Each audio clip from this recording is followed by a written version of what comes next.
सुप्रभात बच्चों, यह आपका हिंदी विषय है और आज हिंदी में हम पढ़ेंगे पाठ 7 दान का हिसाब। आज हमको पढ़ना है दान का हिसाब, ठीक है। तो इससे पहले कुछ हम सब्जियों के बारे में जानकारी लेते हैं। तो बच्चों, हमें रोज़ हरी सब्जियां खानी चाहिए, सारी ही सब्जियां, जैसे कि मूली, गाजर, प्याज, टिंडा, गोभी, आलू, इन सारी सब्जियों का सेवन हमें करना चाहिए, ठीक है। सब्जी खाने से हमारे शरीर स्वस्थ व निरोग रहता है, ठीक है। हमें कोई बीमारी नहीं होती है और हमें हर दिन खाने के साथ में सभी प्रकार की सब्जियों को खाना चाहिए, ठीक है। अब हम अपने पाठ पे आते हैं। पाठ का नाम है दान का हिसाब। पाठ का नाम है दान का हिसाब। बहुत ही अच्छी कहानी है, तो सभी लोग इसे ध्यान से सुनेंगे और खुद से इसे एक बार पढ़ेंगे भी, ठीक है। एक राजा था। राजा जी लक तक कपड़े पहनकर यूँ तो हज़ारों रुपए खर्च करते रहते थे, पर जैसे ही दान की बात आती थी उनकी मुट्ठी बंद हो जाती थी। राजसभा में एक से एक नामी लोग आते रहते, लेकिन गरीब, दुखी, विद्वान, सज्जन, इनमें से कोई भी नहीं आता था, क्योंकि वहाँ पर इनका बिल्कुल सत्कार नहीं होता था। बच्चों, पता है बेटा, जहाँ पे लोगों को रिस्पेक्ट मिलेगी, सत्कार मिलेगा, सम्मान मिलेगा, ठीक है, लोग वहीं जाएंगे। जहाँ पर उन्हें सत्कार और सम्मान नहीं मिलेगा वहाँ पर कोई जाना पसंद नहीं करता है, ठीक है। एक बार उस देश में अकाल पड़ गया। पूर्वी सीमा के लोग भूखे प्यासे मरने लगे। राजा के पास खबर आई। वो बोले, यह तो भगवान की मार है। राजा ने क्या कहा?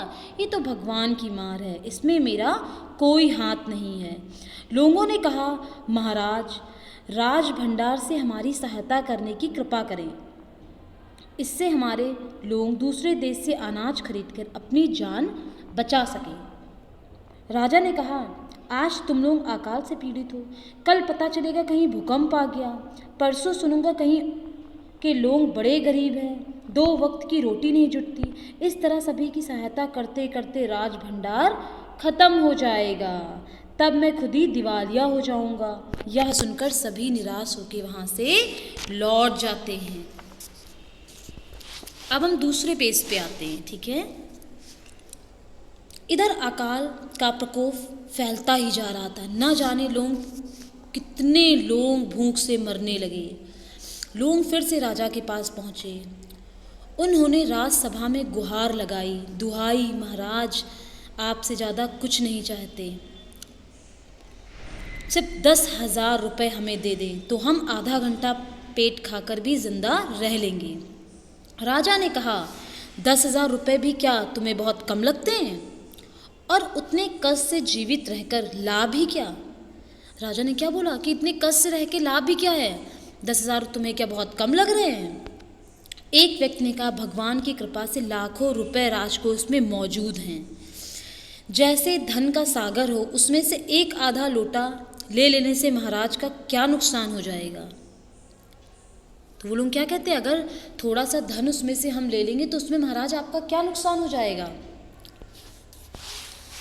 अब पेज नंबर 53 पे आते हैं, ठीक है। राजा ने कहा, राजकोष में अधिक धन है तो क्या उसे दोनों हाथों से लुटा दूं? क्या अन्य व्यक्ति ने कहा। एक अन्य व्यक्ति ने कहा, महाराज, मैं प्रतिदिन हजारों रुपए इस सुगंधित वस्त्रों, मनोरंजन और महल की सजावट में खर्च होते देखा है। क्या कहा? महाराज, मैंने इस महल में सजावट के रोज हजारों रुपए खर्च होते हुए देखा है। यदि इन रुपए में से ही थोड़ा सा धन जरूरतमंदों को मिल जाए तो दुखियों की जान बच जाएगी। उसने क्या कहा? तो दुखियों की जान बच जाएगी। यह सुनकर राजा को क्रोध आ गया। वह गुस्से में बोला, तुम भिखारी होके मुझे उपदेश देते हो? राजा ने क्या कहा? तुम गरीब हो, तुम भिखारी हो, तुम मुझे उपदेश दे रहे हो? मेरा रुपया है, मैं चाहे तो उबाल खाऊं, चाहे तो तलकर, मेरी मर्जी। अगर इसी तरह बकवास करोगे तो मुश्किल में पड़ जाओगे, इसलिए इसी वक्त चुपचाप खिसक जाओ। राजा ने वहाँ से उन्हें जाने का आदेश दिया। राजा का क्रोध देख के लोग वहाँ से चले जाते हैं।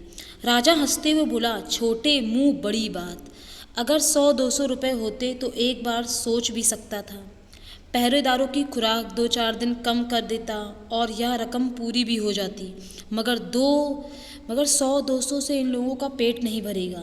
एकदम 10,000 मार्क बैठे।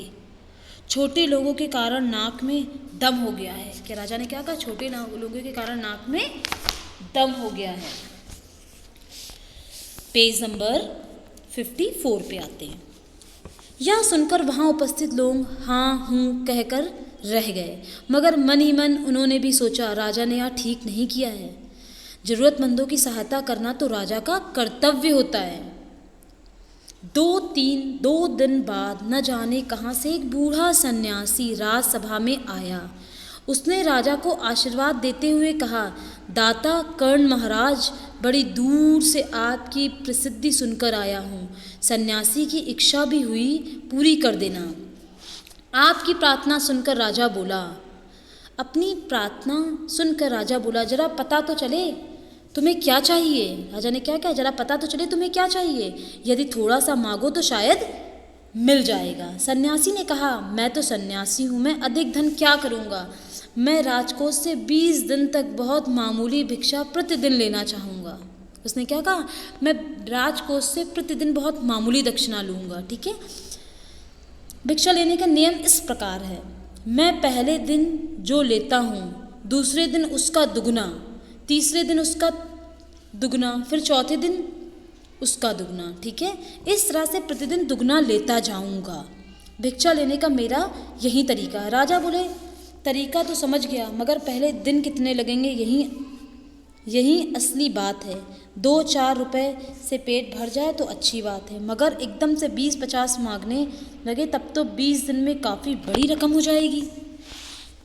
ठीक है। सन्यासी ने हंसते हुए कहा, महाराज मैं लोभी नहीं हूँ, आज मुझे 1 रुपया दीजिए, फिर 20 दिन तक दुगने करके देते रहने का हुक्म दे दीजिए। यह सुनकर राजा, मंत्री और दरबारी सभी की जान में जान आई। राजा ने हुक्म दे दिया कि सन्यासी के कहे अनुसार 20 दिन तक राजकोष से उसे भिक्षा दी जाती रहे। ठीक है। सन्यासी ने ज़्यादा रुपए नहीं मांगा, उसने सिर्फ 1 रुपया मांगा और उसने क्या कहा, मुझे 20 दिन तक मेरी, जैसे मैंने बोला है उसके हिसाब से मुझे हर दिन दुगना दुगना मिलता जाए। ठीक है। सन्यासी राजा की जय जयकार करते हुए घर लौट गया। राजा के आदेश के अनुसार राज भंडारी प्रतिदिन हिसाब से सन्यासी को भिक्षा देने लगा। इस तरह 2 दिन बीते, 10 दिन बीते, 2 सप्ताह तक भिक्षा देने के बाद भंडारी ने हिसाब करके देखा कि दान में काफ़ी धन निकलता जा रहा है। यह देखकर उसे उलझन महसूस होने लगी। महाराज तो कभी किसी को इतना दान नहीं देते थे। उसने यह बात मंत्री को बताई। मंत्री ने कुछ सोचते हुए कहा, वाकई यह बात तो पहले ध्यान में ही नहीं आई थी, मगर अब कोई उपाय भी नहीं है। महाराज का हुक्म बदला नहीं जा सकता। इसके बाद फिर कुछ दिन बीते। भंडारी जी हड़बड़ाता हुआ मंत्री के पास पूरा हिसाब लेकर आ गया। हिसाब देख के मंत्री का चेहरा फीका पड़ गया। वह अपना पसीना पोंछकर, सिर खुजलाकर, दाढ़ी में हाथ फेरते हुए बोला, यह क्या कर रहे हो? अभी इससे इतना धन चला गया तो फिर 20 दिनों में अंत में कितने रुपए होंगे? भंडारी बोला, जी पूरा हिसाब तो नहीं किया है। मंत्री ने कहा, तो तुरंत बैठ के अभी पूरा हिसाब करो। ठीक है। तो बच्चों, यह बहुत ही अच्छी कहानी है। अभी मैंने आपको आधी कहानी पढ़ाई है। ठीक है। अब इसके आगे की कहानी सुनने के लिए कल आपको फिर से एक दूसरी वीडियो देखनी पड़ेगी। आज मैं आपको आधी कहानी पढ़ाऊंगी। ठीक है। तो आपकी कहानी कल तक पूरी कंप्लीट होगी। ठीक है। तो आप कल की वीडियो ज़रूर देखना बेटा, कल आपकी कहानी ये पूरी करूँगी मैं।